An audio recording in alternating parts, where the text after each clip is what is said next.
Voilà, bonsoir, Shalom Aleichem, le temps de se mettre en place. Oui, Si tu peux me mettre voilà, en principal, merci beaucoup. On va commencer tout de suite. Juste le temps voilà, de mettre le téléphone en place. Et nous allons commencer dans quelques instants. Bonsoir à tout le monde, Erev Tov. J'espère que tout le monde va bien. Et à 8h16, je commence. Il est peut-être déjà 8h16. Il est 8h16, alors on y va.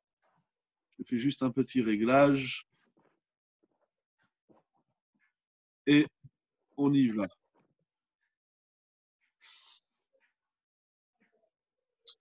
Bonsoir à tout le monde. Erev Tov, les Koulam. J'espère que tout le monde va bien. Oui, exactement, Jonathan. Merci beaucoup, Todaraba.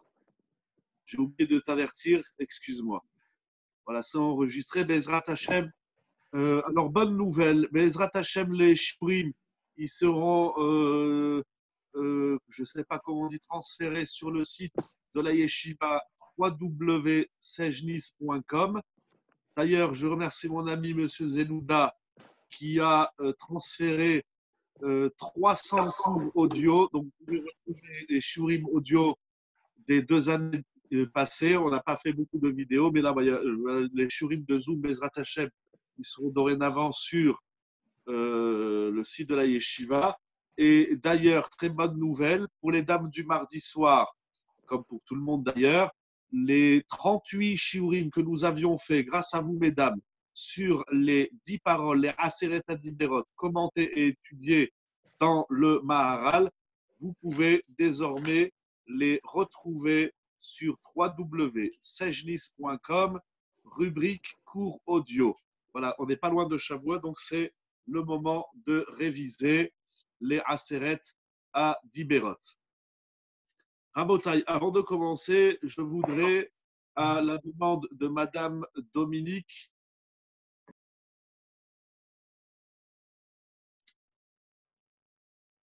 très bien, merci pour le son, dédier le chiour de ce soir à la mémoire de Monsieur Aaron Ben Yehoshua. Donc ce soir, c'est la Sgir. On avait l'habitude de la faire des fois chez vous, Madame Zenouda, des fois à la Yeshiva. Et bien ce soir, depuis chez moi et chacun, comme on dit, chacun chez soi. C'est dommage, bien sûr, ça nous manque. Mais Leilou Nishmat, Monsieur Aaron Ben Yehoshua, avec plaisir. Et que Akadosh Baruch Hu, il donne à tout le monde une longue vie en bonne santé et brachot. Alors justement, vous savez que tout ce qu'on demande à Akadosh Baruch Hu, et ces derniers temps, avec ce qui se passe autour de nous dans le monde, on ne cesse de prier. Bien sûr, on n'a pas attendu cette pandémie pour prier, mais on prie, on ne cesse de prier. La tfila, c'est une grande mitzvah. C'est, d'après le Rambam, même c'est une mitzvah tassée de Oraita, c'est un commandement de la Torah. D'après le Ramban, c'est pas toujours Minatora. En tout cas, les Chachamim ont institué 3 tfilot par jour. Pour les tfilot de Shacharit Mincha Arvit, Shabbat avec Moussaf, Rosh Chodesh également, et Kippour, nous avons 5 tefilot avec la Ne'ila. Donc on va dire que le juif, le Ben Israël, vit à travers la tfila. La journée est décomposée en 3 parties, celle du matin, celle de l'après-midi et celle du soir, et accompagnée de nos tfilot, de nos prières. Les tfilotes, en plus des tfilotes quotidiennes, il y a les tfilotes qu'on appelle Be'et Tzara, c'est-à-dire dans des moments difficiles que l'homme vit, que ce soit maladie, Chasve Shalom, que ce soit pour trouver un conjoint, que ce soit pour avoir des enfants, que ce soit pour trouver la parnassa, etc. Nous passons beaucoup de temps de notre vie à prier. Et voilà que nous prions, nous prions, nous prions, et nous ne trouvons pas toujours satisfaction de nos prières, ou plus simplement, nous n'avons pas toujours l'impression qu'Akadosh Baruch Hu nous réponde. Je dirais même plus, nous avons au-delà d'une impression, que Akadosh Baruch Hu ne répond pas à notre filote. Alors ce soir, je voudrais partager avec vous des midrashim, des commentaires, Bezrat Hashem, par votre mérite, vous êtes là, par le mérite de ceux qui organisent, par le mérite des Sfarim que nous allons découvrir, le secret d'une prière répondue. Qu'est-ce qu'il faut faire pour que les tfilotes que nous prions à Kadosh Baruch Hu ne soient pas des tfilotes en l'air, ne soient pas des prières dont nous attendons tellement et tant la réponse, et que nous prions avec la certitude que nos prières soient répondues. La réponse est très simple, on va la dire dès le départ, mais on va structurer le sens de cette réponse. C'est pas moi qui le dis, je n'ai pas cherché dans les livres des Ségoulottes. Vous me connaissez, je ne suis pas Rav Ségoulotte. Ce sont des Midrash Chazal et des commentaires que nous allons, sans plus tarder, rentrer directement dans le vif du sujet. Le secret d'une prière répondue. C'est écrit dans le Midrash Shochartov. Le Midrash Shochartov, je vais vous montrer Blinéder si j'y pense au fur et à mesure des Sfarim. Le Midrash Shochartov, c'est le Midrash des Tehilim. C'est-à-dire que le livre des Tehilim, on a déjà eu l'occasion d'en parler dans différents shiurim, ce n'est pas qu'un livre de lecture. C'est bien, c'est important de lire, même si on ne comprend pas. Mais le livre des Tehilim, c'est un sefer qui s'étudie. C'est un sefer qui s'étudie avec Rashi, avec le Targum, avec le Even Ezra, avec Rabbi David Kimchi le Radak, avec le Sforno, avec Ravir qui a écrit un commentaire sur les Tehilim, avec le Malbim, bien évidemment, et encore de nombreux commentateurs qui se sont penchés sur le livre des Tehilim. Eh bien, ce Sefer, ce livre extraordinaire écrit par le roi David, et d'ailleurs, vous savez, nous sommes à peu près à 10 jours de Shavuot. Shavuot, c'est la Iloula de David Ameler, et c'est pour ça qu'il y en a de certains qui ont l'habitude de lire le livre des Tehilim au moins une fois. Il y en a qui le lisent 2 fois, une fois le premier jour, une fois le deuxième jour. C'est la Iloula de David Ameler, et donc il faut profiter de ce moment pour lire, mais au-delà de la lecture, pour étudier le livre des Tehilim. Et plus on l'étudie, plus on est inspiré, et plus les tfilotes récités à travers les psaumes de David Ameler ont un impact, ont un effet sur notre personne, sur notre entourage et sur toute notre vie. Le livre de Tehilim connaît notamment des grands midrashim. Il y a le Yalkut Shimoni bien connu et il y a le Midrash Shochartov. Vous savez que du livre des Tehilim, on tire aussi des halachot, comme c'est ramené dans les Sfarim, on tire aussi au-delà de, on appelle ça le moussar, la bonne morale, les vertus, on en tire aussi des halachot. Ce soir, on va étudier un midrash extraordinaire dans Shochartov, dans le Mizmor, à la fin du Mizmor Sameche. Il y a toute une discussion entre les Chachamim ramenés dans ce midrash de savoir qu'en est-il des portes de la tfila, Sha'are Tefila. Il y a plusieurs opinions. Qu'est-ce qui se passe avec ces portes? Mais je vais partager avec vous la fin du midrash. Il faudra, à l'occasion Blinéder, s'attarder davantage pour expliquer les différentes opinions. Mais le midrash Shochartov, Mizmor Sameche, écrit quelque chose d'incroyable. Ben Azai et Rabbi Akiva. Pardon, Ben Azai et Rabbi Akiva, ce sont deux grands maîtres de la Torah orale. Rabbi Akiva, tout le monde en a entendu parler. Ben Azai, peut-être un petit peu moins. Ce sont des grands Tanaïm, des immenses Tanaïm. C'est là on est, surtout qu'on n'est pas loin de la Iloula de Rabbi Akiva. Et on sait que Rabbi Akiva, la Gemara dans Yebamot nous enseigne qu'après la mort de ses 24 000 élèves, la Torah avait quasi disparu. Et Rabbi Akiva, c'est lui qui va relancer la Torah orale. La Torah orale que nous avons aujourd'hui est inspirée essentiellement de Rabbi Akiva, de ce maître extraordinaire. Le Midrash dit, Ben Azai et Rabbi Akiva, Chad min on amar.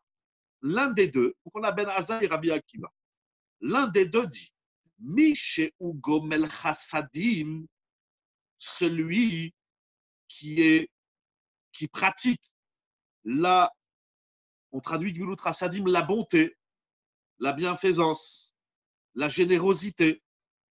Yehemevoussar. On lui annonce, celui qui est, je ne vais pas le retraduire, Gmilut Chassadim, vous avez compris. De toute façon, Gmilut Chassadim, c'est un sujet immense dans la Torah. On va toucher un petit bout de l'iceberg. Il dit Ben Azai et Rabbi Akiva, celui qui est Gomel Chassadim, celui qui pratique la Gmilut Chassadim, Yehemevusa, on lui annonce une bonne nouvelle, chez Nishmaat Tfilat, que sa prière est entendue. Chez Nehema, comme il est dit dans le Passouk, dans la névoie de Hoshea, Perek Yud, Passouk Yud Bet. Écoutez bien ce Passouk, on en reviendra par la suite. Zir'u lachem litzdaka. Le prophète Hoshea dit, semez de la tzedaka pour vous. Quand on fait de la tzedaka, ça s'appelle une semaille, on sème. Vekitzru lefi chesed. Donc on sème par la tzedaka, sème, semer, oui, pas aimer. C'est sûr qu'il y a aussi une mitzvah de aimer autrui, on la connaît, mais ici le verbe semer. Donc semer de la tzedaka et récolter, donc le bénéfice de la tzedaka, on le récolte lefi chesed. On récolte en fonction du chesed. Donc il y a deux notions, la tzedaka et le chesed. Ce sont d'ailleurs deux notions différentes. On n'aura pas le temps de l'expliquer, on va toucher le chesed. Maktiv acharav, à la suite du verset où Hoshea nous invite à récolter en fonction du chesed, il est dit juste après, et lidrosh et Hashem. C'est le moment d'implorer Akadosh Baruchu. C'est-à-dire, dit le Midrash, chez Umitpalel le Akadosh Baruchu, Veu nena, veyemevusa, shetfilato nishmaat. C'est-à-dire, on a la juxtaposition. Le premier verset dit Kitzru lefi chased, récolter en fonction du chesed, et juste après, il est dit, on verra, on va revenir sur le début du verset, qu'est-ce que ça veut dire semer et récolter la tzedaka et le chesed, et juste après, il est dit Aet lidrosh et Hashem, c'est le moment de réclamer Hashem. Donc, le Midrash, par Ben Azaï et Rabbi Akiva, nous enseigne que la tfila, parce que c'est la suite du verset, Aet lidrosh et Hashem, c'est le moment d'implorer, de demander à Kadosh Baruch Hu. Donc, lorsqu'on fait de la Gmilut Chassadim, c'est le moment de demander à Kadosh Baruch Hu, et ils le disent clairement, Veyemez-vous sar shetfilato nishmaat, il sera, on lui annonce que sa prière est entendue. Alors, c'est quelque chose d'extraordinaire, parce que des fois dans la vie, essayez de comprendre comment ça fonctionne. Des fois dans la vie, je ramène toujours cet exemple parce que c'est du quotidien et je ne comprends pas pourquoi il est si difficile. On est à table. La table fait 1 mètre, 2 mètres, 3 mètres, quelle que soit la longueur de la table et le nombre de personnes qui sont réunies autour de la table. Et puis, à côté de toi, il y a le sel. Et puis, celui qui est un petit peu plus loin, qui est à 2 mètres, il te dit, passe-moi le sel. Alors, où, entendu, ce n'est pas encore répandu. On va voir, ce n'est pas fini. Moi, j'ai traduit par répondu. C'est vrai, vous posez une bonne question. Entendre, ce n'est pas répondre. Mais de deux choses l'une. Si entendre, c'est pas répondre, alors il faudra expliquer. C'est pas qu'Hachem, il entend des tfilotes, mais il ne les répond pas. Et si elles sont répondues, c'est qu'elles sont entendues.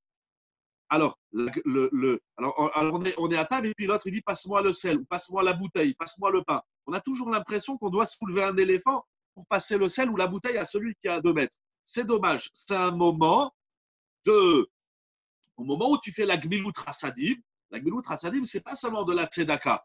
La Gmilut Chassadim, c'est prêter de l'argent, prêter sa voiture, passer le sel, aider son épouse à la maison, aider son mari à sortir les choses du coffre de la voiture. Peu importe, le chesed, je le fais dans le couple, dans la famille, mais c'est comme ça avec autrui, c'est comme ça avec tout le monde. Quelqu'un qui demande un service, des fois même d'écouter l'autre au téléphone, parce qu'il te raconte ses problèmes, etc. C'est aussi du chesed. Le chesed, c'est illimité, c'est free, c'est illimité.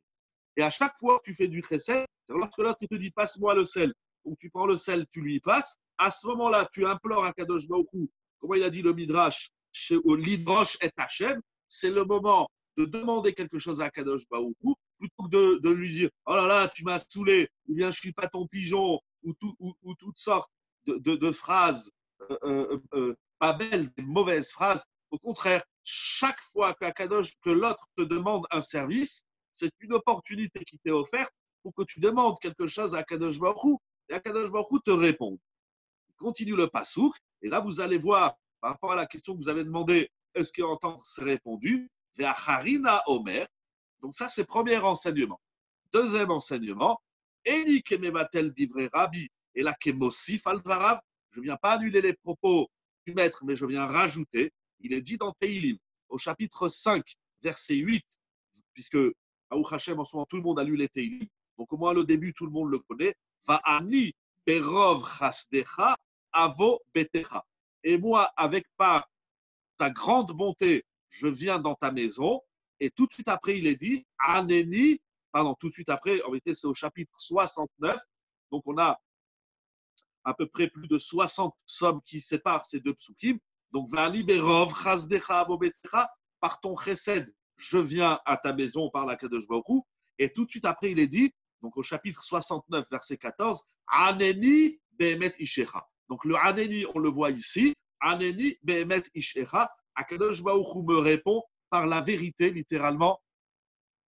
Si elle vient tout de suite, miyad, c'est écrit miyad, sheyet mevusa, chez tfilato nishmaat, et il dit Eneni kemevatel, et miyad aneni behemet ishecha. Miyad, ça ne veut pas dire à côté. Ça veut dire si je m'approche, j'aborde ma tfila, je viens chez Akadosh Baruch Hu au nom de mon chesed, alors oui, c'est 60 Teilim après, c'est vrai, je l'ai dit, mais il dit bien miyad.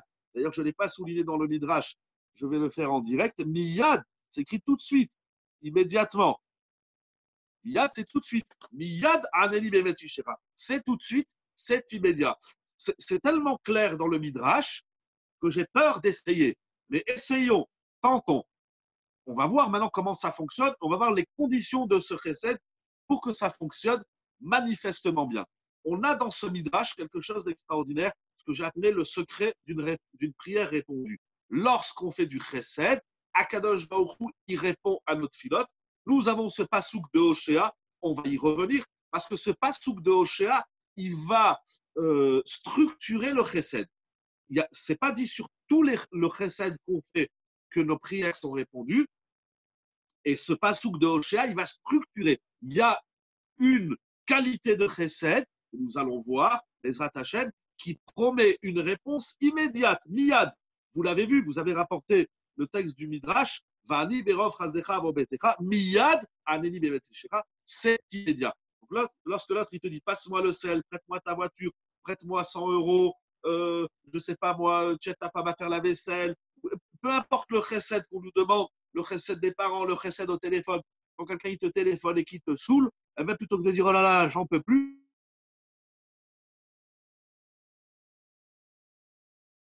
c'est le moment.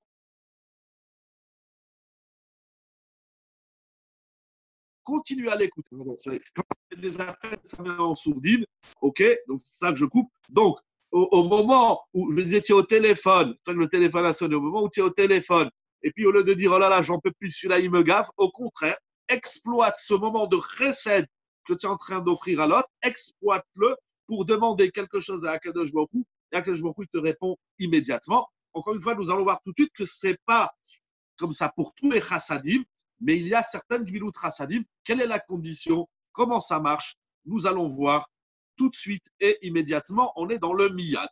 Donc ça, c'est le premier midrash. On ne peut pas avoir plus clair qu'un midrash comme celui-ci. Nous allons voyager dans un autre midrash. Dans le midrash de Ruth Rabbah. Il y a le midrash Rabbah sur Ruth. Donc je suis au deuxième Pérec, Seif 14, Yud Dalet, donc Perek Bet, Yud Dalet dans le Midrash Ruth Rabbah. Il y a un enseignement d'une extrême puissance. Amar Rabbi Zehera. Rabbi Zehera enseigne. Megilazo, alors j'ai dit Perek Bet, Seif Yud Dalet dans Ruth Rabbah. Ça se rapporte sur le Passouk de Ruth, chapitre 1, verset 8, Perek Aleph Pasuk Kret, il y a un Midrash Rabbah, Ruth Rabbah, Perek Bet, Seif Yud Dalet. Ok? Amar Rabbi Zera. Je ne vais pas lire tout le passage, ça s'apporte sur un Pasuk, il y a assez Hachem Imachem Chesed, vous verrez là-bas le Pasuk. En tout cas, le Midrash dit la chose suivante. Amar Rabbi Zera, quelque chose d'incroyable. Megillah Zo, la Megillah de Ruth. Vous savez, on a plusieurs Megillot dans la Torah. Il y a Megillat Esther, c'est la plus connue. Il y a Shira Shirim, Echa, et on a Megillat Ruth. Il dit Rabbi Ze'era, cette Megillah, ce livre de route, Enba, ne contient ni l'otum'a velo tara velo issour velo éther. Dans le livre de route, on ne tire pas de loi, de halachot, ni de loi de pureté ou d'impureté, ni de loi d'interdit ou de permis. Alors, la Manir Teva, les livres de la Torah ne sont pas écrits seulement pour nous raconter des belles histoires. La Torah, ce n'est pas des belles histoires en l'air. Alors, si de la Megillah de route, on ne tire pas des halachot, des lois concrètes, alors pourquoi a-t-elle été écrite? L'Elametra, c'est pour t'enseigner. Kama Sachar Tov les gomle chassadim. Combien le bénéfice, le salaire de ceux qui font Gmilut chassadim est immense. Où on voit ça, on va aller voir par la suite. Tu poses une très bonne question. Le Rav Ze'ev Wolf, le Pirouche du Marzou, il pose cette question. La réponse est très simple, mais je ne veux pas trop m'étaler. On en reparlera au Beth Midrash. S'il y a d'autres personnes qui ont la question, j'y reviendrai. Parce qu'effectivement, bien sûr, on apprend plein de halachot, mais je ne veux pas toucher cette question. Je veux toucher une autre question, mais c'est une couchée à Tsuma. Regarde tout de suite le Marzou et le Matnot Keuna sur le Midrash Rabbah. Soulève ta question. La question, elle est évidente. On apprend des lois de Kinyanim, de Khalipin. On apprend même des lois pour le mariage. On apprend des lois de Yiboum. On apprend des lois de Yerusha. On apprend des lois de Gérout, comme tu as rapporté. Effectivement, c'est une très grande question. Et il y a trois approches, celle du Marzou, du Matnot Keuna. Et j'ai une réponse personnelle, mais je ne veux pas m'étaler, Mechila. Donc, en tout cas, il nous dit, le Rabbi Ze'era, il nous dit, ce grand maître, que le livre de la Megillat Esther a été, de la Megillat Ruth a été écrit pour nous livrer un enseignement immense. Combien est grand le mérite de ceux qui font Gmilut Chassadim. Dans ce livre, d'ailleurs, c'est écrit 3 fois, je les avais recensés, c'est écrit 3 fois au moins, peut-être que, mais au Perek Aleph Pasukret. Donc, chapitre 1, verset 8, chapitre 2, verset 20 et chapitre 3, verset 10, c'est écrit clairement le mot chesed dans la Megillat Ruth. Et chacun de ces versets nous apprend quelque chose d'immense dans le chesed. Nous allons voir un point.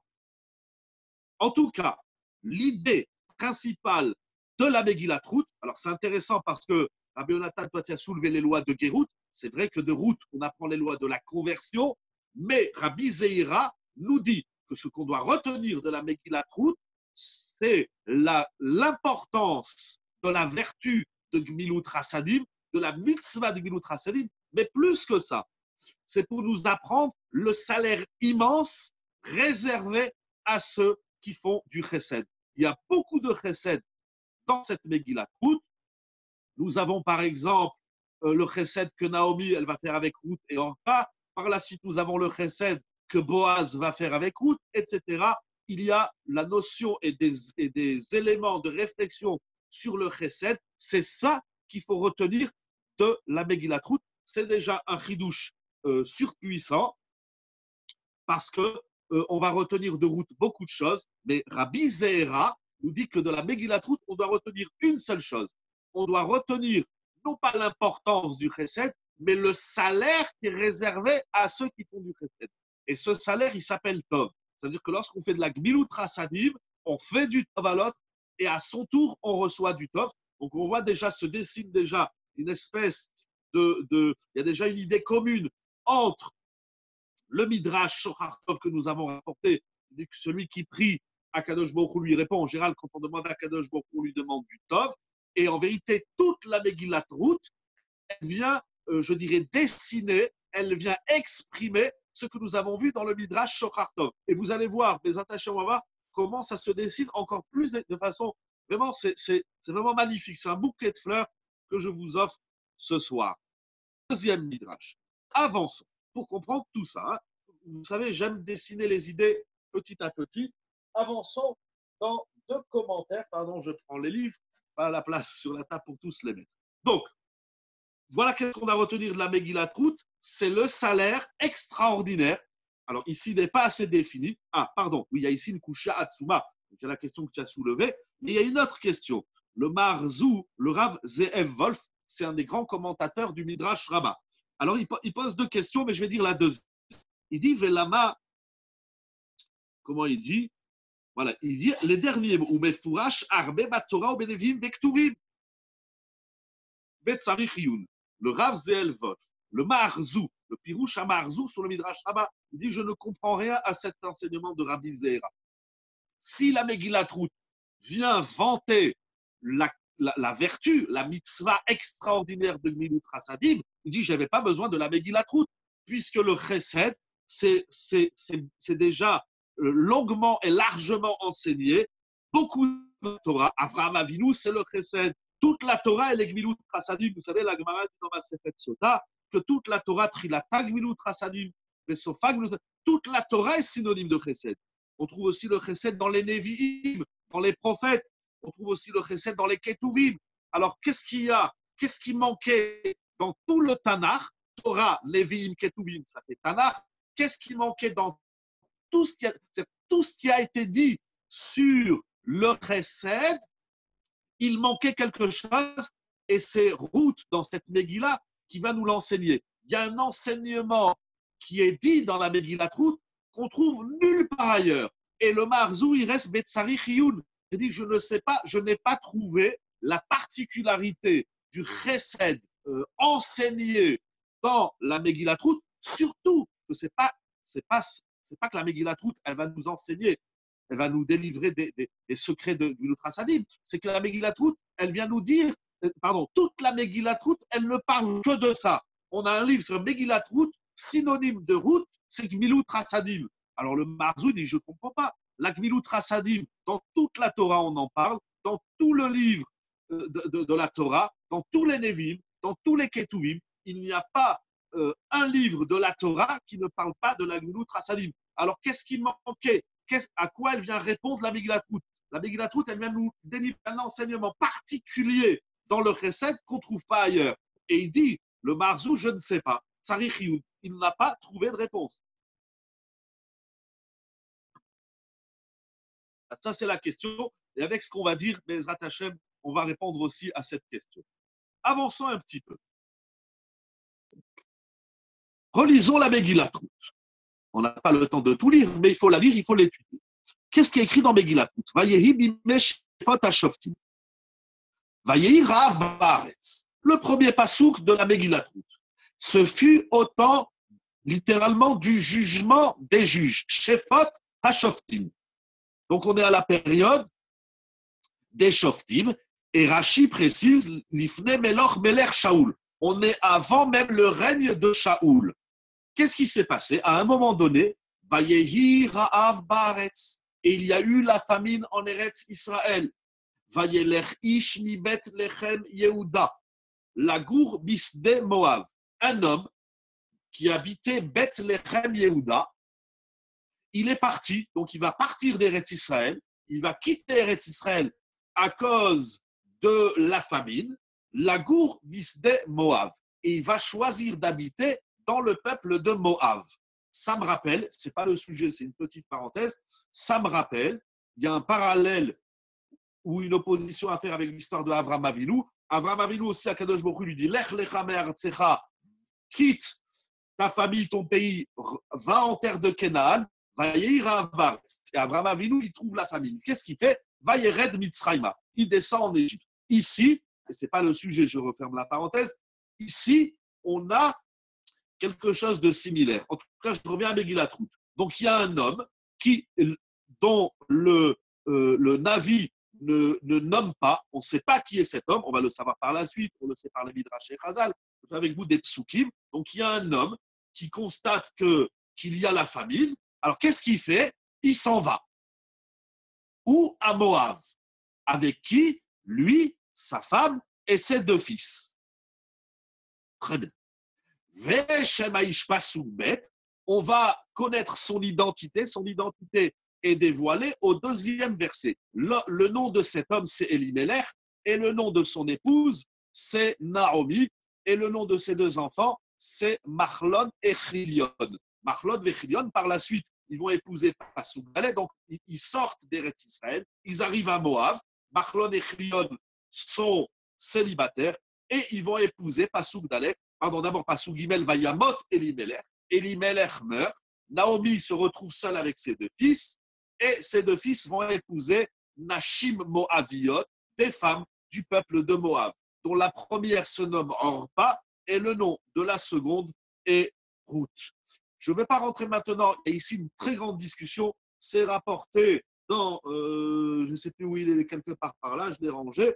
Il y a ici une très grande discussion de savoir si lorsqu'ils, Machlon et Kilion, vont épouser Ruth et Orpa, elles se sont converties ou non. Il y a une grande discussion, vous pouvez voir dans Chazon Ovadia, Ilchot Yom Tov, rappelez-vous Ovadia Yosef, à la fin du Ilchot Yom Tov, il a écrit un commentaire sur Megillat Ruth et il touche cette question de savoir si lorsque Machlon et Kilion épousent Orpa et Ruth, qui étaient des Moabites, elles étaient même des princesses, est-ce qu'elles étaient encore non juives ou bien ils vont les convertir avant de les épouser? C'est un sujet en soi. Je reviens au début de l'histoire. Donc, on est en Eretz Israël, c'est la période des Shoftim, on est avant la période des rois, et il y a un homme donc, qui s'appelle Elimelech, il voit la famine. Qu'est-ce qu'il fait? Il s'en va. Et où? À Moab. Donc, il va en Chutz Laaretz, il va dans le peuple de Moab. Qu'est-ce qui lui arrive là-bas? Premier drame, il meurt. Il meurt. Pourquoi? Il dit Rashi quelque chose d'incroyable. Vayelech ish, Ashir Gadol Aya. Il était, Elimelech, un homme très riche. Il avait beaucoup d'argent. Ou Parnas Ador. Et il était aussi le financier de la génération. Ça veut dire il avait beaucoup d'argent. Les gens venaient le solliciter et il donnait $100 à l'un, 200 € à l'autre, 1000 € à l'autre. Et il donnait. Il était le Parnas. Et il va quitter Eretz Israël et il va aller en Chutz Laaretz. Pourquoi? Littéralement parce qu'il avait l'œil étroit. Shaita eno tsara be'aniyim abaim ledochako. C'est incroyable. Il est le trésorier de la génération. Il a tellement. Mais là, on voit plutôt la punition d'une autre recette. J'y arrive. J'y arrive tout de suite. Il dit Rashi, très bonne question.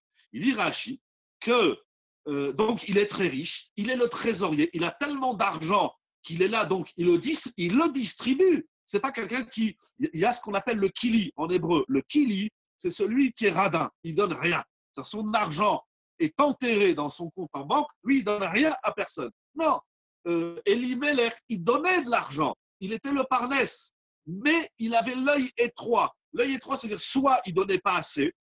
C'est quand un pauvre il vient, il dit j'ai besoin de 1000 €. Il dit tiens, prends 800 et suivant. Soit il ne donne pas ce que le pauvre demande. Bien sûr, il y a des grottes d'aka, on ne va pas rentrer dans ça. Soit Enot Sarah, ça veut dire il donnait, mais ça lui faisait toujours un pincement. Oh là là, il y en a encore un qui me sollicite, c'est fatigant. On peut traduire Enot Sarah, c'est les deux traductions que j'ai trouvées, il y en a peut-être d'autres. Soit Enot Sarah, c'est qu'il ne donnait pas suffisamment, soit il ne donnait pas de bon cœur. Donc, il avait l'œil étroit. Enot Sarah Tsarut Aïl. Et vous savez, la Gemara, dans ma Sechet Arachil, je ne me trompe pas, Daftet Vavamud Aleph dit que une des fautes qui cause la tsarat, c'est Tsarut Aïn. Je continue. Tsarut Aïn, c'est un vice qui est très grave. Mais on voit bien, Tsarut Aïn, ce n'est pas quelqu'un qui ne donne pas. Celui qui ne donne pas, c'est il est marboul. Ici, on parle de quelqu'un qui donne, mais tout en donnant, il est Tsar Aïn. Il a l'œil étroit. Alors, encore une fois, deux explications. Ou il ne donne pas assez, ou lorsqu'il donne, il a l'œil petit, c'est lourd à porter. Abaïm les dochako, donc les pauvres qui venaient le solliciter. Et il dit Rachid les karne'enash. C'est pour ça qu'il a été puni. C'est incroyable ce qui est écrit ici dans Rachid. Je vais vous montrer une explication qui va dans le sens de Rachid, mais qui va donc répondre à la question qui a été soulevée. Effectivement, de toute la façon, on a une règle dans la Torah, Michlalav atashome ahen. Ça veut dire, si celui qui ne donne pas, il meurt, donc celui qui le donne, il vit. La plus grande et la plus belle des réponses, bien évidemment, c'est la vie. Mais ici, on voit une dimension. C'est pas, il y a des gens, ils prennent un billet de 10 €, ils le mettent à la tzedaka ou ils le donnent aux pauvres. Mais au fond d'eux, ils se disent, j'aurais aimé peut-être ne pas le rencontrer. Ou bien, oh, il y en a encore un qui me sollicite. Ça ne promet pas de salaire. Bien sûr, on ne va pas le dire en négatif, mais ce qui est écrit ici dans ce rachis, c'est incroyable. Donc, ça veut dire que si on rejoint avec le Midrash Rabbah de Rabbi Zeira, la Megillat Esther vient nous apprendre le salaire de la Gmilut Chassadim, pardon, oh là là, de la Megillat Ruth. En vérité, la Megillat Ruth, elle commence par la non-Gmilut Chassadim, parce qu'il faut faire dans l'antithèse. Si je t'explique qu'est-ce que c'est que la Gmilut Chassadim, il faut que je t'explique aussi qu'est-ce que n'est pas la Gmilut Chassadim. Et ici, on voit qu'est-ce que n'est pas la Gmilut Chassadim, c'est celui qui est le parnès, il est le trésorier, il est le financier, c'est lui qui finance, c'est lui qui donne de l'argent à tout le monde, mais en même temps, il y a une espèce de stira, il y a une contradiction dans l'être. D'un côté, je te fais de la Gmilut Chassadim, mais d'un autre côté, j'aurais préféré, je suis à table, je suis en train de manger, tu me demandes le sel, je te le donne, mais ça me dérange de poser ma fourchette, je suis en train de mâcher, tu vois pas que je suis occupé, ça s'appelle Tsaroutaïm. Tsaroutaïm, c'est pas celui qui donne pas, c'est celui qui donne, mais lorsqu'il donne, il est dérangé, il est gêné. Et ça, c'est incroyable. Donc, la Gmilut Chassadim, c'est de donner sans avoir cette étroitesse de l'œil. C'est tout simplement incroyable. Avançons. Le Gaon de Vilna, dans son pirouche sur Megillat Esther, il écrit quelque chose d'incroyable. Oh là là, merci. Je m'embrouille. Il n'y a pas de mito shelo lishma dans la tzedaka, de mitor shelo lishma. C'est possible qu'il y ait mitor shelo lishma, balishma. C'est possible qu'on dise mitor shelo lishma, mais qu'on dirait qu'il était dans un mauvais shelo lishma. Mais ici, ce n'est pas du shelo lishma. Le shelo lishma, c'est, faisons-le dans la tzedaka. Shelo lishma, c'est dire je donne. J'ai envie de donner, mais je le fais les shem kavod. Je le fais comme ça, tout le monde y va voir. Tu as vu, il est généreux, il a fait un chèque de 10 000 € à la tzedaka. Ça, c'est shelo lishma. Mais celui qui donne la tzedaka avec de la tsaroutaïm, ça ne s'appelle pas shelo lishma. Ça s'appelle qu'il n'a pas bien donné. Pourquoi? Vous allez voir, on va voir encore quelques minutes de patience. Vous allez voir quelque chose d'extraordinaire. Il va sortir un feu d'artifice. Ici, ce n'est pas du shelo lishma. Le shelo lishma, comme ils expliquent ça dans le Talmud, c'est celui qui fait une mitzvah pour en tirer un bénéfice personnel. Ça veut dire du kavod, par exemple, de l'honneur. Les gens ils vont dire, ah, tu as vu comment il est généreux, il ouvre la porte à tout le monde, il donne de l'argent à tout le monde et il est bon avec tout le monde. Ça, c'est shelo lishma. Ici, on n'est pas dans le shelo lishma. Ici, on est dans quelqu'un qui fait de la tzedaka. Il est très riche, il fait du chesed, il fait de la gmilut chassadim, mais pas correctement. C'est pas correct, c'est incorrect, mais pas seulement dans les. C'est incorrect, pas seulement dans le lishma, dans le shelo lishma. En vérité, ça va devenir incorrect, même dans la tzedaka, dans le chesed qu'il fait. Vous allez voir. Le Gaon de Vilna, dans son commentaire sur la Megillat Ruth, sur ce premier pasouk, pasouk Aleph, il est très long. Il y a des yesodot dans la vie, mais je vais vous dire un fragment de ce qu'il écrit le Gaon de Vilna. Le Gaon de Vilna, il écrit quelque chose d'incroyable. Je ne peux pas tout lire. Le Gaon de Vilna, il dit quelque chose d'incroyable. Il dit des fois dans la vie, l'homme, il n'est pas un grand tzaddik. Comment il dit? Eno racha gamour. Il y a le racha et le racha gamour. Il y a le tzaddik et le tzaddik gamour. Comme ça, la Gemara dit, dans ma Sechet Brachot, j'ai oublié quelle lave, peut-être d'abab, j'ai oublié. Nous, on dit, on est où tzaddik ou racha? C'est pas comme ça. Du tout. À l'intérieur du tzaddik, il y a deux niveaux. Il y a tzaddik et tzaddik gamour. On traduit gamour par total, absolu. Un tzaddik absolu. Il y a le tzaddik moyen qui est dans ma Sechet Rosh Hashanah. Et il y a le tzaddik gamour qui est dans ma Sechet Brachot. La même chose dans le racha. Il y a le racha et il y a le racha qui n'est pas gamour. Qu'est-ce que c'est quoi un racha et c'est quoi un racha gamour? Un racha gamour, c'est écrit aussi dans le Rambam. On a les Mosrim, on a les Apikorsim. Le racha gamour, c'est celui qui a abandonné toute la Torah Kula. Mais on a un racha qui n'est pas gamour. Vous savez, c'est quoi un racha qui n'est pas gamour? Il dit le Gaon de Vilna quelque chose d'extraordinaire. Il y a des richaïm qui ne sont pas finis, c'est-à-dire c'est un demi-racha. Gamour, ça veut dire fini. C'est quoi un rachat qui n'est pas fini? C'est quoi un demi-rachat? Donc, s'il est demi-rachat, il est demi-tzadik. C'est quoi? Je suis à la fois tzadik, à la fois rachat. Un peu comme Elimelech. De toute façon, il le dit sur Elimelech. Il dit Elimelech, ce n'était pas un rachat gamour. C'est-à-dire, il est 50% tzadik, 50% rachat. C'est-à-dire quoi? C'est tzadik ou t'es rachat? Il dit des fois dans la vie, il y a des gens qui sont un jour attirés par leur Yetzer Tov, un jour attirés par leur Yetzer Hara. Je ne sais pas si vous connaissez des gens comme ça. Il y a des gens, ils sont tout le temps attirés par leur Yetzeratov, Tzadik Gamou. Il y a des gens, ils sont toujours attirés par leur Yetzerara. Dès qu'une Avera se présente à eux, un Lachonara, un bonbon pas cachère, louper une tfila, parler pendant la Chazara, paf, c'est les premiers à faire des Averot. Lui, c'est le Racha Gamou. Le Tzadik Gamou, c'est celui qui est toujours attiré par son Yetzeratov. Mais il y a des hommes, ils se laissent aller tantôt par le Yetzerara, tantôt par le Yetzeratov. Je ne sais pas si vous connaissez des gens comme ça, je dis avec un peu d'ironie. Ça veut dire, un jour, tu te lèves, tu dis, aujourd'hui, tout ce que je vais faire, ça va être bien. Je vais faire une bonne fila, je vais être gentil avec tout le monde, Masim Tovim, je vais étudier la Torah, je vais faire que du bien, Yetzeratov. Un jour, tu te lèves, tu dis, aujourd'hui, il ne faut pas m'énerver. Voilà. Quand tu dis, aujourd'hui, il ne faut pas m'énerver, ça veut dire, aujourd'hui, laisse-moi être un rachat. Si je ne fais pas bien Birkat Amazon, ne me cassez pas les pieds. Si je n'ai pas mis les tefilines, ne me cassez pas la tête, etc. Donc, il y a des hommes sur Terre qui sont, en réalité, c'est un midrash dans oui, les midrash, bon, il le ramène. Il y a un midrash qui appelle ça, on appelle ça des afar fechin. Afar fechin, c'est comme une crêpe. Je ne sais pas si vous avez déjà fait des crêpes. C'est que tu la fais frire d'un côté et puis hop, tu la retournes de l'autre côté. Et après, tu la fais revenir et revenir. Ça, c'est afarfar. La Gemara dit ça même sur Achashverosh, il était afarfar. Bon, bref, afarfar, c'est une crêpe. Ça veut dire pris d'un côté et pris de l'autre côté. C'est-à-dire d'un côté Yetzeratov, un jour Yetzeratov, un jour Yetzerara. Il dit qu'Akadosh Baruch Hu, il a un problème avec ces hommes. Celui qui est Racha Gamour, c'est clair, la sanction, le jugement divin, il est clair. Celui qui est Tzadik Gamour, il est clair.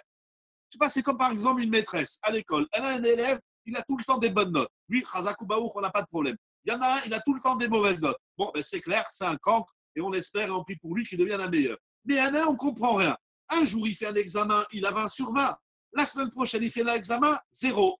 La semaine d'après, 20. La semaine d'après, 0. 20, 0, 20, 0. C'est une vague. Le bonhomme, c'est une vague. On ne sait pas où le mettre. On dit, mais attends, je ne comprends pas. T'es intelligent ou t'es bête? Un coup, t'as 20, un coup, t'as 0. Un coup, t'es bon, un coup, t'es mauvais. Faites-le dans le couple, c'est extraordinaire. Un jour, monsieur, il est gentil avec madame, un jour, il est méchant. Madame, un jour, elle est gentille. Non, chez madame, on va faire mieux.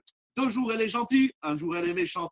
On ne sait pas à qui on a affaire. Alors, ces gens-là, qu'en est-il? Qu'est-ce qu'il fait à Kadosh Baruch Hu avec des gens qui sont un jour tzaddik, un jour rachat, un jour bon, un jour mauvais? Regardez ce qu'il écrit, le gars de Mila, c'est extraordinaire. Il dit la chose suivante. Donc, il dit, les punir, il y a Efchar. Akshbour, il ne peut pas les punir. Akshbour, il ne peut pas punir les gens qui sont moitié tzaddik, moitié rachat. Pourquoi? Kevan, Shemenam, Rechaim, Gourim. Il ne peut pas les punir parce qu'ils ne sont pas des Rechaim absolus. Un rachat absolu, un coup sur la tête, alors à l'Israël, c'est fini. Mais lui, on ne peut pas le punir puisqu'il est moitié tzaddik. Alors, qu'est-ce qu'il fait à Kadosh Baruch Hu? Akshbour, il dit, je vais leur envoyer des épreuves, des Yissourim. Et qu'est-ce qui se passe quand l'homme il a des épreuves? Eh bien, il se retourne vers Akadosh Baruch Hu, il prie, il le dit clairement. Ah, madregatam shlema. Akadosh Baruch Hu, il dit, écoute, puisque tu sautes comme une crêpe, ou je ne sais pas comment, ou comme une omelette, alors écoute, je vais t'envoyer une situation dans la vie où tu seras obligé de te retourner vers Akadosh Baruch Hu. Donc, l'épreuve, c'est pour te sortir de ton état de crêpe. Et Akadosh Baruch Hu, il dit, je t'envoie des épreuves, comme ça tu vas t'adresser à moi, à Akadosh Baruch Hu. Et quand l'homme il s'adresse à Akadosh Baruch Hu, il devient tzaddik gamour. C'est les mots, je vous le lis. De la situation éprouvante, l'homme se tourne vers Hachem. Veillez madrigatam shlema. Hachem attend, exactement. Hachem il attend. Donc, un jour où il envoie à l'homme des épreuves, il dit même des yissourim. Bon, on ne va pas rentrer ce soir dans ce mot. Un jour, il va envoyer à l'homme des situations, appelons ça comme ça. Il dit, c'est trop, un coup à droite, un coup à gauche. Un jour, il envoie à l'homme une situation où l'homme, il est obligé de se tourner vers Hachem. Et quand il se tourne vers Dieu, qu'est-ce qui se passe? Veillez madregatam shlema. Par la tfila, l'homme, il va atteindre un niveau, pas supérieur, un niveau de shlemut. La tfila, c'est pas pour être mieux dans la vie. La tfila, c'est pour être intègre, pour être un tzaddik gamour. Ça, c'est écrit dans le Gaon de Vilna, Rabotai. Et Akadosh Baruch Hu dit, ah, maintenant que tu as atteint un niveau, bien sûr, on devient tzaddik gamour. Je ne sais pas compris la question. Oui, on devient par la tfila. La tfila, c'est pour devenir, pour atteindre, comment il dit, madregatam shlema, pour atteindre la shlemut, et donc sortir de cette situation que ce soir j'appelle crêpe, Et Akadosh Baruch Hu dit, et alors, Uchal le'ashpia alehem midat hachesed. Et alors, je pourrais leur donner du chesed. Il dit, je vais leur donner tout ce qu'ils veulent. Regardez qu'est-ce qu'il écrit. Maintenant, il faut ramener ça, même avec des situations, le temps de la sortie, même avec des situations, certains se trouvent avec le pour sortir de la situation. Oui, attention, celui qui triche, oui, bien sûr. Alors ça ne s'appelle pas une tfila. Là, le bonhomme, il n'a pas monté de madriga. C'est-à-dire celui qui est malade, Khalila, et il prie à Kadosh Baruch Hu. Et il y a aussi sur Paro exactement. Je crois que l'Agma le dit aussi sur Achashverosh. En tout cas, moi, je le prends pour moi parce que j'espère ne pas être un rachat gamour. Tzadik gamour, certainement pas. Vous le savez, tout le monde le sait. Je pense que je suis un peu à farfar. Un coup, je suis bon, un coup, je suis mauvais. Peut-être qu'on est plus mauvais, ou je plus mauvais que le monde, mais on tiraille des qui sont dans la vie. Donc, la tfila, c'est pas que je te demande pour que tu me répondes. La tfila, c'est que je te promets que maintenant, je vais être un tzadik gamour. Je vais arrêter de faire yo-yo. Voilà, chercher le mot. Il y a la crêpe, le yo-yo. D'un instant, alors. Mais le Gaon de Vilna, merci pour la remarque, le Gaon de Vilna, il dit, avec la tfila, l'homme, il atteint un niveau de shlemut.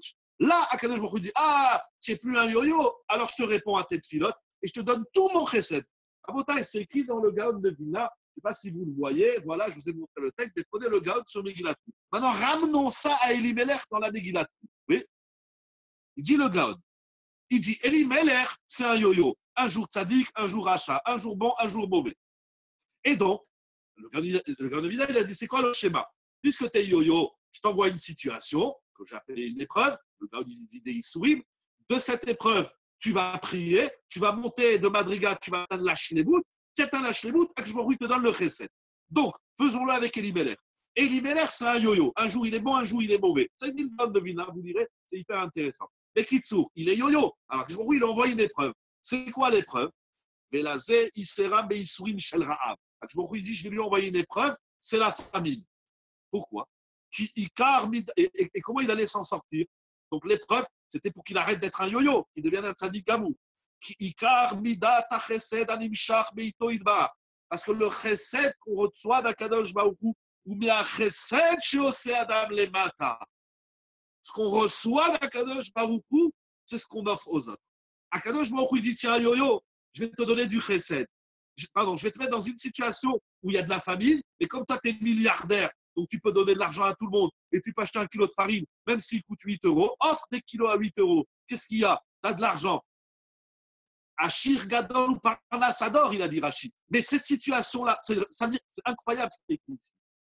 La famille qui a eu en Eretz Israël, c'était pour que tous les yo-yo de la génération, ils deviennent meilleurs. Chez Elimelech, ça donne des yo-yo. Alors que je me dis, maintenant, je vais te mettre dans une situation où tu dois partager, tu dois faire du chesed, et en fonction du chesed que tu fais aux autres, Akadosh Baruch Hu dit, moi, je ferai du chesed avec toi.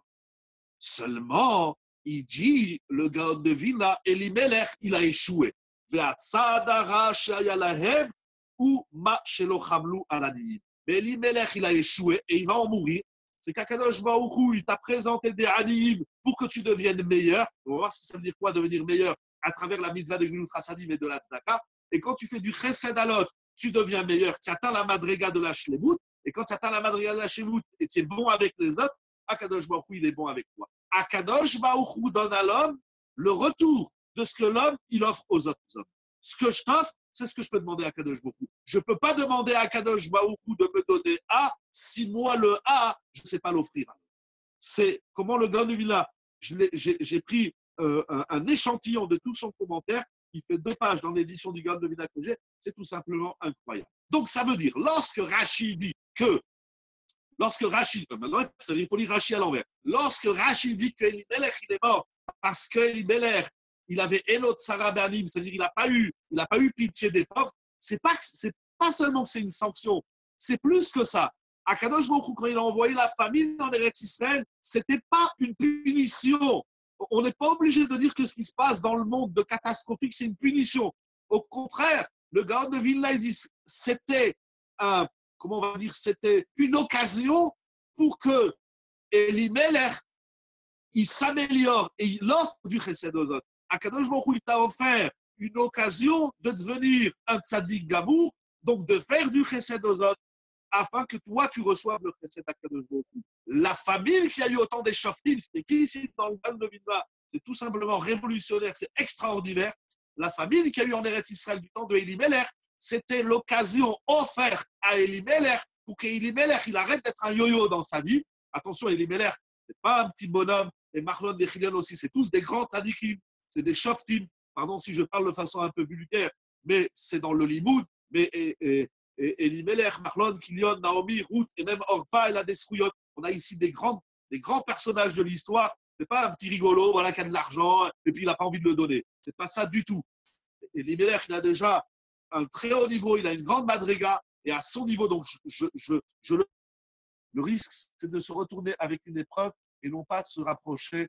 Mais bien sûr, c'est-à-dire Akadosh Baruch Hu, il t'offre, bien sûr. Pardon, je finis juste la parenthèse. Je dis, voilà, je fais attention, je ne fais pas attention comment je parle parce que je ramène les choses à moi, mais Chas Shalom, sans entacher la grandeur de ces personnages immenses qui sont Elimelech, Marlon et Kilion et Naomi, Ruth et Orpa, puisque d'ailleurs de toute cette histoire, comme tout le monde le sait, comme tout le monde le dit, comme on dit, ouais, la Megillat Ruth, elle finit avec la naissance de Ishaï, David Amelech, et de là, il va sortir le Mashiach. Donc le Mashiach, il sort de toute cette histoire. Tout ce qui se passe dans Megillat Ruth, c'est la naissance du Mashiach, c'est la Géoula, c'est la Yeshua, c'est ce à quoi nous aspirons tous. Donc on ne parle pas ici de gens, ce n'est pas des petits rigolos, ce n'est pas des gens du quartier.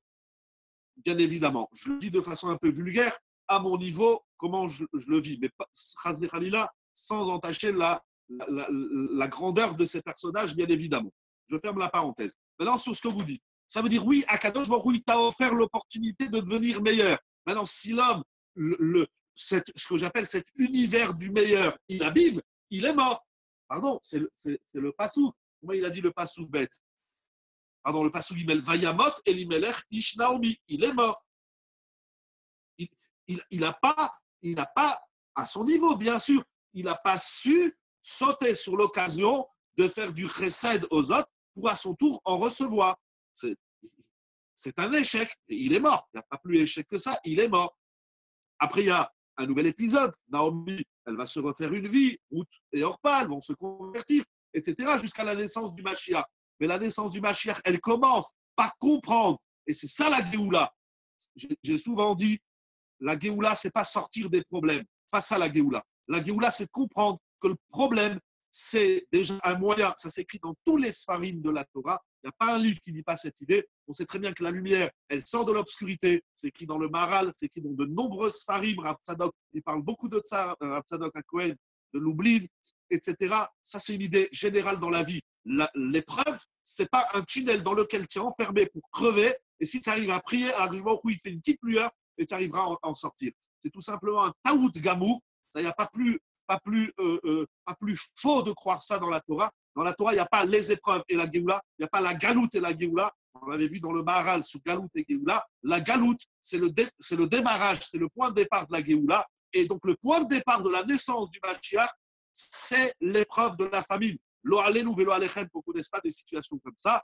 Mais lorsqu'il y a la famine, il n'y a plus rien à manger. Quand c'est la guerre, les gens, ils n'ont rien à manger. Pendant la Shoah, si vous avez lu des livres sur la Shoah ou sur les guerres, les gens, ils mangeaient les pots de pommes de terre, que personne ne connaisse ces situations. Et après, et ça c'est dans l'histoire des guerres, des peuples, mais il y a des gens au quotidien qui n'ont pas de quoi manger, ils vivent la famine, sur personne, et que tout le monde connaisse la bracha et les yeshua. Le début de la Géoula, c'est comprendre que l'événement que je suis en train de vivre, il est lui-même, il s'inscrit dans le processus géoulatique.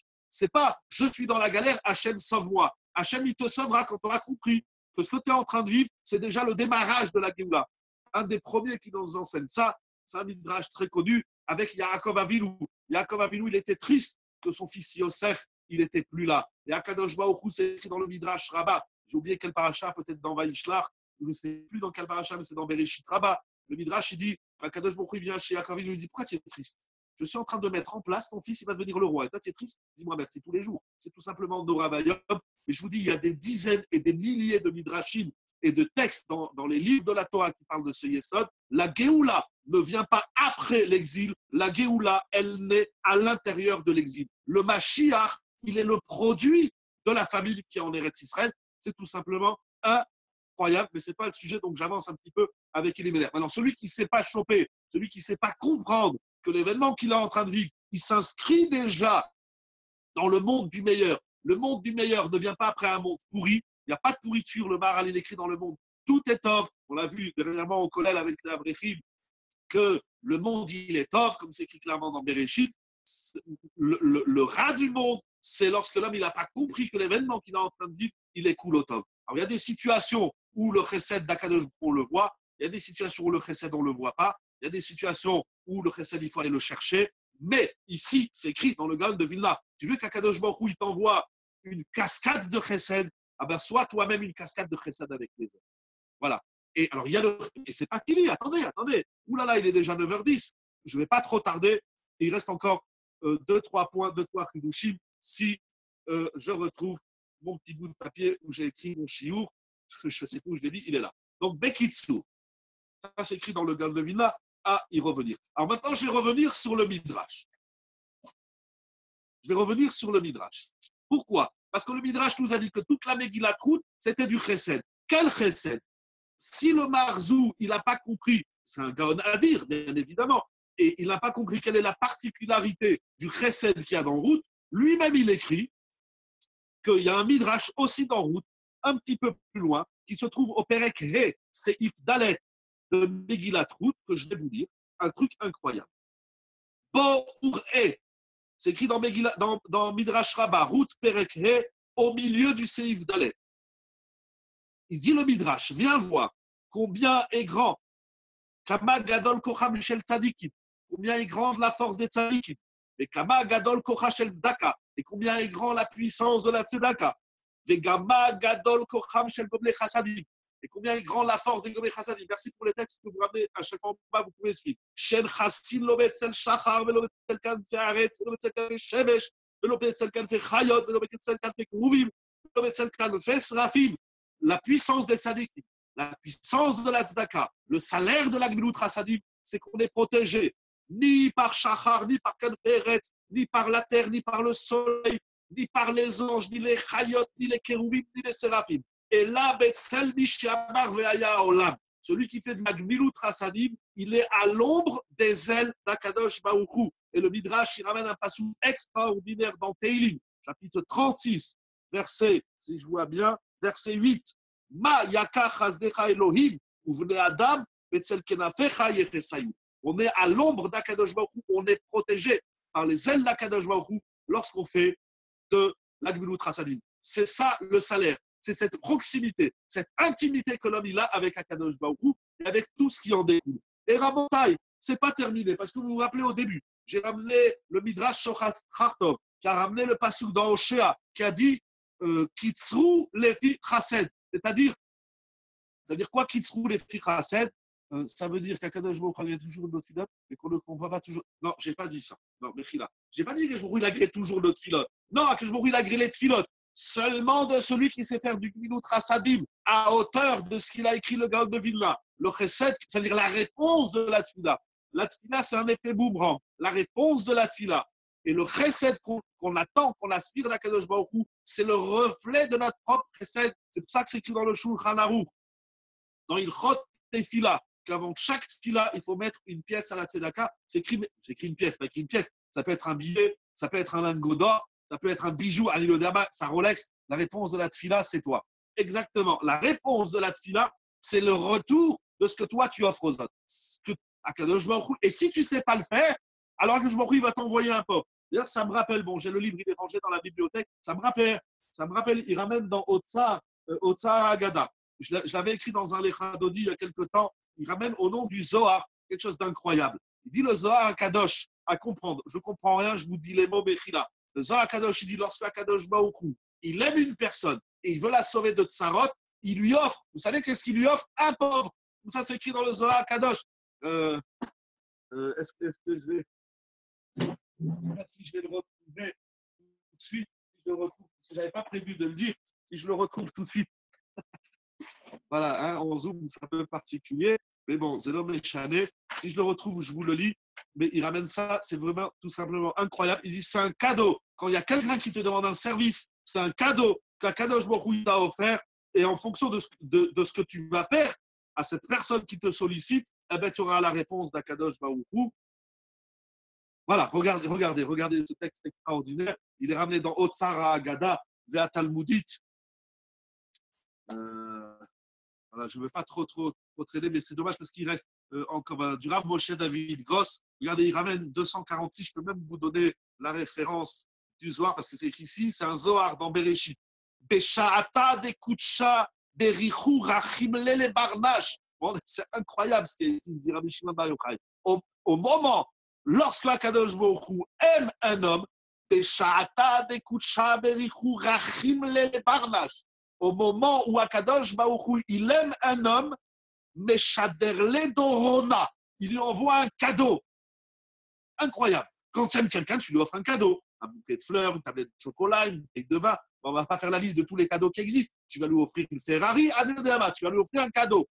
L'amour est exprimé à travers ce cadeau. Je répète, pardon, c'est trop puissant et beau. Beshata, Dekucha, Berichu. Au moment où Akadosh Baruch Hu, il aime un homme, les barnaches. Meshaderle Dorona. Il lui envoie un Doron, un cadeau. Ou Man Iru. Et quel est ce cadeau? Miskena, un pauvre.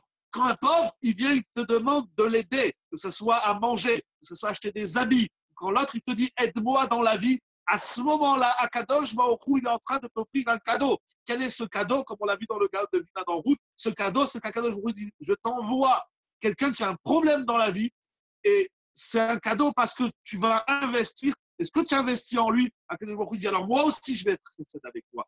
Quelqu'un qui te sollicite, quelle que soit la sollicitation demandée par l'autre, c'est un cadeau offert par Akadosh Baruch Hu. C'est tout simplement incroyable. Rabotai, pour terminer, je ne veux vraiment pas être trop long. Je sais qu'il y a beaucoup de choses à faire. Le confinement n'est pas fini, mais les gens ils ont repris les activités, donc je ne peux pas être long. Vous vous rappelez, le premier midrash que j'ai ramené dans Shochartov, il a ramené un passouk dans Oshéa qui dit moissonner en fonction du chesed. La moisson, la récolte, c'est ce qu'on récolte du champ. Donc, on a investi, on a semé, labouré, arrosé, etc. Prié, bien sûr. Et maintenant, on va récolter. Kitzrou, pardon, encore une fois, le passou, et Katzrou les chesed. Donc, ce que tu reçois dépend du chesed. C'est l'idée du Gaon de Vilna. Il y a un commentaire extraordinaire du Rav Shimshon Chaim ben Rabbi Nachman Michael Nachmani. C'est un Rav, si je ne me trompe pas, qui vivait à peu près il y a 3 siècles, ou peut-être 5 en Italie. Et qui sur son sefer, il s'appelle le Zera Shimshon. Et il écrit quelque chose d'incroyable. Il dit il y a 2 types. Quelle est la différence entre Daka et Chesed? C'est-à-dire le Navi, il a dit dans Oshéa, sème de la Tzedaka et récolte du Chesed. Il dit c'est quoi le Chesed? Il pas le temps de faire toute la démonstration, elle est tout simplement magnifique, mais une phrase. Et il ramène, donc le Zera Shimshon, il est dans Megillat Ruth, il a expliqué un passouk de route et il va ramener ce passouk. Il ne ramène pas le Midrash, mais il ramène ce passouk dans Oshéa et il dit, parce qu'il pose la question. Là-bas, c'est qu'il va Yomer la Kotzrim, Hachem Imachem. Boaz, dans route, Perekbet, passouk 4, vous verrez, et il va dire aux moissonneurs, aux Kotzrim, il leur dit que Dieu soit avec vous. Alors le Zera Shimshon, il dit, mais pourquoi Boaz il fait une bracha que aux Kotzrim, que aux moissonneurs? Pourquoi il ne fait pas une bracha à tout le monde? Et il dit parce que la bracha, elle vient que à ceux qui sont Kotzrim, que aux moissonneurs. Moissonneurs, c'est ceux qui font du chesed. Mais quel chesed? Aïnou les notne tzedaka bechesed. Pardon, beseter. Le chesed, c'est celui qui fait de la tzedaka sans que, on va dire discrètement. Ça veut dire, je vais t'aider, mais je ne vais pas te mettre mal à l'aise. Là, il y a une bracha particulière. C'est pas simple, tu fais du chesed, après tu dis à l'autre, alors remercie-moi, offre-moi une bouteille de champagne, dis-moi merci, embrasse-moi la main, anilodama. Non, le chesed que tu fais à l'autre, tu fermes les yeux. Et donc, d'ailleurs, je rebondis sur le Shelo Lishma que vous avez demandé tout à l'heure à Rabbi Yonatan. Ici, ça veut dire tu fais un chesed, et c'est ça le tsarut ayin qu'il a dit Rashi. Je ne sais pas si vous comprenez, il faut refaire la boucle. Ça veut dire il y a celui qui fait du chesed. Et il dit alors tu ne m'as pas regardé. Là, il n'y a pas de bracha. La bracha, c'est quand tu fais du chesed avec l'autre et tu n'attends rien de l'autre. C'est dommage. Si c'est l'autre qui te donne un bénéfice du chesed, tu vas perdre celui d'Akadosh Baruch Hu. Tu dis à l'autre, je veux rien. Tu veux tellement rien que l'autre, il ne sait même pas que c'est toi que tu l'as aidé. La plus grande madrega du chesed, c'est de faire du chesed à l'autre sans que l'autre, il sache que c'est moi. Ah, que c'est dur. Et c'est pas fini, Rabotai. Vous savez pourquoi c'est pas fini? Parce que je vais vous montrer quelque chose d'extraordinaire dans le Sefer. Et on terminera avec ça dans le Sefer. Kemotse Shalal Rav, de Rav Rosenthal, Rav Avraham Israël Rosenthal. Il va ramener un pirouge de son frère Rabbi Chaim Shlomo Rosenthal. C'est écrit dans la Megillat Ruth. Shem Aish Asher Asiti Imo Ayom Boaz. Il y a un verset, vous verrez dans Ruth, chapitre 2, verset 19. Ruth, elle va se retrouver dans les champs de Boaz. Elle va travailler dans la société de Boaz. Et elle revient avec de la récolte. Alors Naomi, elle lui fait, mais où tu as eu tout ça? Alors elle va lui parler de Boaz. Mais regardez ce qu'elle dit dans le passage. Le nom, Shem Aish, le nom de l'homme, Asher Asiti Imo Ayom Boaz. Le nom de l'homme en vertu de qui j'ai fait du chesed s'appelle Boaz. Le Midrash dans Vaïkra dit Tané Rabbi Yoshua, si vous voulez en simple. Ruth, elle lui fait, mais où tu as trouvé, pardon, Naomi, elle lui dit à Ruth, sa belle-fille, mais où tu as trouvé toute cette nourriture? Elle dit, mais j'ai fait du chesed avec Boaz.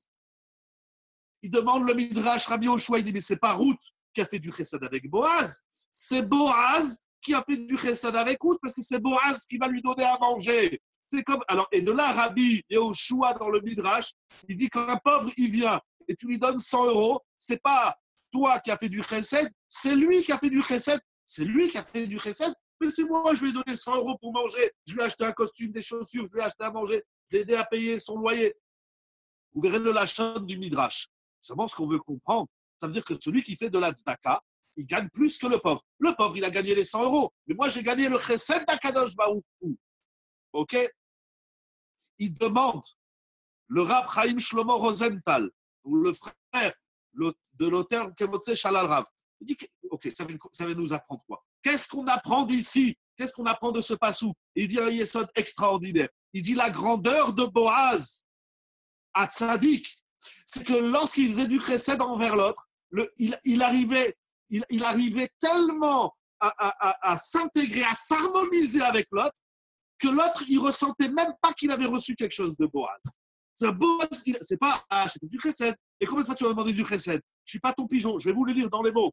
C'est chesed sheloya komushlam. Le chesed que Boaz, il faisait avec les nécessiteux. Boaz, c'est la réponse de Libeler. Il n'a pas de tsaroutaïm. C'est quoi le contraire de tsaroutaïm? C'est savoir faire du chesed de telle manière.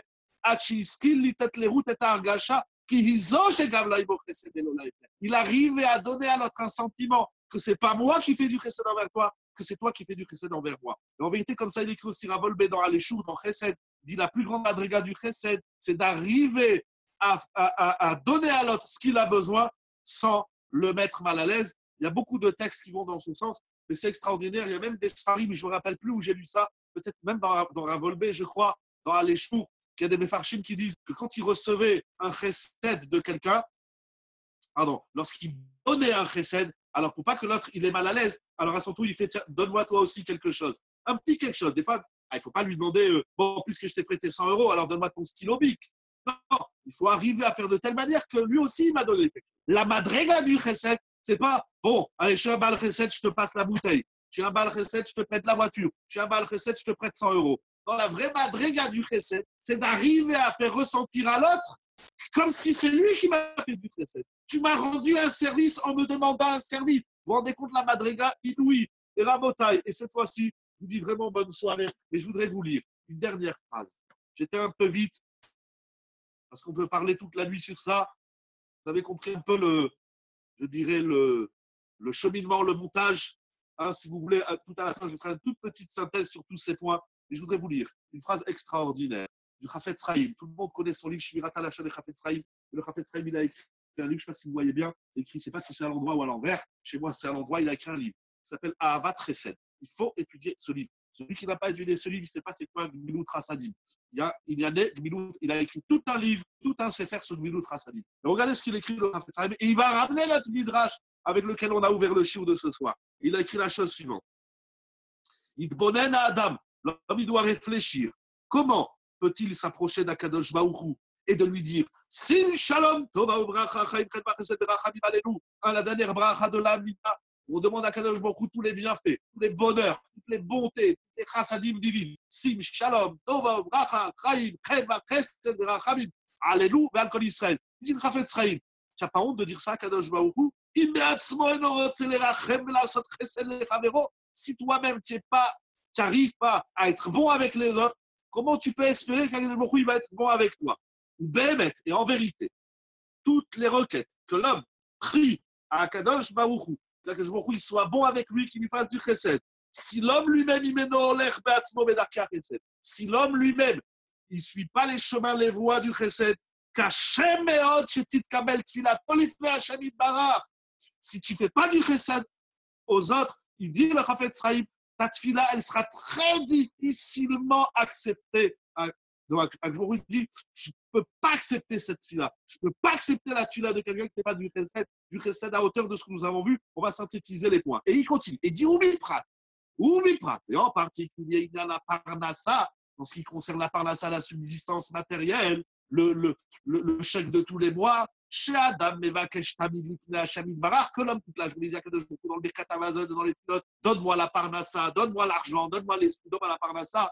Chez Utaloui Rak, Bechazdo, chez la Kadosh Baruchou. La parnassa découle uniquement de la bonté divine. Odou, l'Adonai, Kitov, Kinolam Chazdo. Et à la fin, on dit Noten lechem lechol basar ki leolam chazdo. Et le Maharal, il écrit dans la Haggadah de Pessah que ce verset Noten lechem lechol basar ki leolam chazdo, quelque jour où il donne du pain à manger à toute chair, parce que la bonté divine est pour l'éternité. Il dit ça, c'est plus grand que l'ouverture de la mer, c'est plus grand que les combats de Sichon et Og, c'est plus grand que tous les Odou Lachem qui sont écrits précédemment. Je reviens au Chafetz Chaim pour conclure. Il dit la parnassa, ça dépend que du chesed. Les gens ils croient la parnassa, c'est la ishtadlout, c'est le bitachon. Ouh, le Chafetz Chaim, il a une autre Torah qui est extraordinaire. Il va dire, je comprends pas, je fais de la ishtadlout et j'ai fait des efforts et j'ai fait ci et ça marche pas. Mais c'est clair, ça peut pas marcher. Tu cachais, comment il a dit, caché, pardon, c'est dans Avat Chesed, au Perek Shishi, au 6e chapitre. Il dit Avat Chesed du Chafetz Chaim,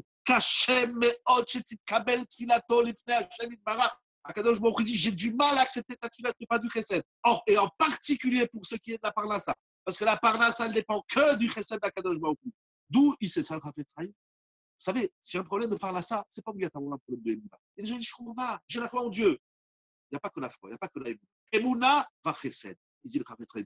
Et d'où il sait, j'ai inventé le Chafetz Chaim, Kodesh Kodashim, ou כמו שאנו אומרים בתפילה, מכלכל חיים, מכלכל חיים. בחסד. C'est-à-dire quoi, Mechalkel Chaim Bechesed, le Chafetz Chaim, c'est-à-dire que je me Mechalkel, Kalkala, la Mechia, la Kalkala. Akadosh Baruch Hu, il nourrit toute vie avec la bonté, avec le Chesed. Et comment on obtient le Chesed d'Akadosh Baruch Hu? Il dit, Machem Ken, Kesh Yargil Atzmo, Tamid Bemida Tova Azo. Lorsque l'homme s'habituera tout le temps dans cette belle mida du Chesed, Bevadai, sans aucun doute, Titkabel Tfilato, écoutez bien les questions que vous avez demandées au début. Cette tfila sera acceptée, l'ifne à Borid Barach, de Akadosh Baruch Hu, Veyase Bakashato, et Akadosh Baruch Hu, il lui donnera ce qu'il lui demande. C'est tout simplement incroyable. Et d'où il sait ça? C'est le Midrash Shochartov. Maintenant, Zahir, bien qu'il va ramener le Midrash Shochartov. Voilà, Rabotai, pour conclure. J'espère que vous allez couper le chesed que je donne, c'est le chesed que je reçois. C'est ma tfila qui est agréée, exactement. Alors, Rabotai, j'espère, parce que je vous l'ai dit, j'espère que vous avez déjà coupé les micros, parce qu'après un show comme ça, je ne suis un limoud que nous avons fait ensemble. Je ne puis que vous proposer tous mes chassadim. Bon, n'abusez pas trop, s'il vous plaît. Je veux bien un peu aider, mais pas trop. Eh bien non, voilà, t'as rien compris au chiour. Alors, on a dit, hein, je conclus, on a dit le Midrash Shochartov, il a dit avec le chesed, Akshborou, il répond à notre filote. Avec le chesed, tout ce qu'on récolte dans la vie, c'est on récolte le chesed à travers le chesed qu'on fait. On a vu le Midrash Rabbah qui a dit que toute Megillat Ruth, c'est du chesed. Ah, mais le Maharzou, il a dit, mais le chesed, c'est pas de Ruth qu'on l'apprend, on l'apprend de toute la Torah. Oui, mais de la Megillat Ruth, ça prend un chidouche extraordinaire qui s'appelle le chidouche de Rav Rosenthal, qui a dit, est-ce que tu arrives à faire du chesed de telle manière que l'autre y croit, c'est lui qui t'a fait du chesed. Ça, je crois, c'est propre à Ruth. Et on a vu dans Rashi qui dit que celui qui fait du chesed, mais il ferme les yeux, il a les yeux petits, eh ben, ça ne le sauve pas. Et le gars de Vilna a dit à Kadosh Baruch Hu, il t'a offert un cadeau extraordinaire. On a amené à la pluie le Zohar à Kadosh qui dit qu'à Kadosh Baruch Hu, quand il veut te faire un cadeau, il t'envoie quelqu'un qui a un problème. Alors ne jetons pas les cadeaux à la poubelle qu'Akadosh Baruch Hu nous fait. Et on a vu le Zera Shimshon qui dit que le plus grand chesed sur lequel on a toute la bonté divine, c'est qu'on fait du chesed Besseter. Et c'est quoi du chesed Besseter, comme on dit, j'ai le mot qui m'échappe, du chesed, hein? Pas en secret, j'oublie le mot. Bon, bref, vous avez compris, quand on fait du chesed discret, voilà, secret, discret, c'est quoi? Voilà, caché, secret, discret. C'est quoi le chesed discret? C'est pas obligatoirement que je dis à quelqu'un, tiens, prends un billet de 100 euros, va le donner à l'autre. Le chesed discret, c'est quand je fais du chesed avec toi et tu te rends même pas compte que moi, je suis en train de te faire du chesed. Mieux encore, tu crois que c'est toi qui fais du chesed. Cette madriga Eliona de Milut Rassadim, et Rabotage, on est obligé d'y arriver parce que la parnassa, c'est tous les jours. Akadosh Baruch qui répond aux tefilot de tout le clan Israël, qu'Akadosh Baruch il nous donne la force de comprendre. Rabota, étudiez ce livre. Je crois même qu'il existe en français à Abat Chesed du Chafetz Chaim. Je vous le conseille en français, mais je vous le conseille encore plus en Lachon HaKodesh. Il est vraiment tout simplement essentiel dans la vie. Et là, le Chafetz Chaim, vous l'avez vu, il le dit clairement, Deyase Bakashato. Quand l'autre, il te demande le sel, quand l'autre, il te dit amène-moi à l'aéroport, quand l'autre, il te dit prête-moi 50 euros, quand l'autre, il te dit achète-moi une paire de chaussures, elles sont trouées, quand l'autre, il te dit fais-moi à manger parce que ma femme, elle a la clinique, elle a accouché Mazal Tov. Alors, au lieu de dire oh là là, il y en a encore un qui m'a demandé un service, au contraire, dire Rabota, il n'y a pas quelqu'un qui a besoin de quelque chose. Comme ça, au moment où tu le fais, tu dis à Kadosh Baruch Hu, regarde, je fais des chassadim. Au moment où tu fais des chassadim, Gomel chassadim tovim la Israël. On dit tous les matins, Kadosh Baruch Hu, il vous comble de bonheur, de bracha, de yeshua, de santé, de parnassa, de mariage, de shalom bayit, des enfants, des petits-enfants, dans la santé, arichut yamim, une longue vie, amen, Kenny Ratson. Et excusez-moi d'avoir été un peu long, mais voilà, j'ai dit très succinctement tout ça, qu'on n'entende que des bonnes nouvelles pour tout le monde. Et n'oublions pas cette phrase magique, extraordinaire. Donc, quand il nous demande un service, quand on voit un numéro de téléphone sonner, c'est pas oh là là, celui-là, il va encore me prendre. J'ai le droit de lui dire au bout de 10 minutes, je peux faire du reset 10 minutes. J'ai le droit de lui dire écoute, là, je dois m'occuper de ma famille, j'ai du travail, je suis au collège, j'ai du limoud. Mais c'est pas oh là, celui-là, il va encore me prendre la tête pendant 10 minutes. Merci à Kadosh Baruch que tu m'as envoyé celui-là qui va me prendre la tête. Regarde le reset que je suis en train de faire. Et grâce à ce reset, à Kadosh Baruch sim shalom, sim shalom. Tova uvracha ose, shalom ibrova, bonne soirée, besotovat. Et je vous dis Bezrat Hashem, pour ceux qui veulent nous rejoindre à jeudi soir pour la paracha de Bamidbar. Merci à tout le monde, merci mon ami Ludo, et merci Bessorot Tovot. Voilà. Oula, monsieur Bergel. Voilà, Baruch Haba, j'espère qu'on a appris des chidushim. Maintenant, il raconte qu'on arrive à les mettre en pratique. Et pour avoir une vie meilleure, Sim Shalom Tova Bracha, et qu'on ait toutes les brachot, Sim Shalom Tova Bracha, Chaim, Chen, Vachesed, Tzedaka, Verachamim, Alenu, Al Kol Israël, Vemru. Amen. Rabbi Hanan Rishon Torah ve Yadir. Bonne soirée.